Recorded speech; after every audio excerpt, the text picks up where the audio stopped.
মন্ত্রিসভার বৈঠকে মার্কিন পররাষ্ট্রমন্ত্রী মার্কো রুবিওকে ধুয়ে দিলেন ধনকুবের ইলন মাস্ক। কর্মী ছাঁটাইয়ে ব্যর্থতার দায় রুবিওর উপর চাপিয়ে বাকবিতণ্ডায় জড়ান তিনি।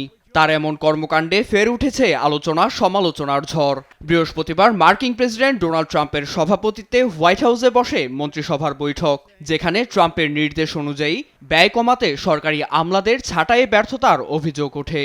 অভিযোগের আঙুলটি পররাষ্ট্রমন্ত্রীর দিকেই তোলেন ইলন।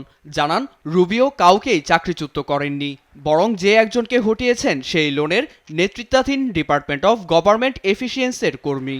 এতে বেজায় চোটে ছাঁটাই করা ১৫০০ কর্মীকে ফিরিয়ে ইলনকেই ফের চাকরিচ্যুত করতে বলেন রুবিও, যা শুনে টেলিভিশন বিতর্কে রুবিওর পারফরমেন্স ভালো বলে অট্টহাসিতে ফেটে পড়েন টেসলা প্রধান।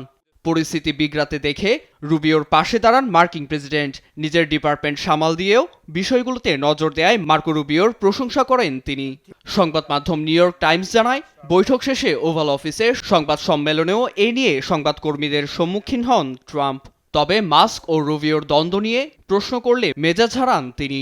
সংবাদকর্মীকে সমস্যা সৃষ্টির মূল আখ্যা দিয়ে তুলোধুনো করেন তিনি। এমনকি দুজনের সম্পর্ক যথেষ্ট ভালো বলেও মত তার। তবে ইলন মাস্কের দৌড় কতটুকু তার নিশ্চিত করেন প্রেসিডেন্ট।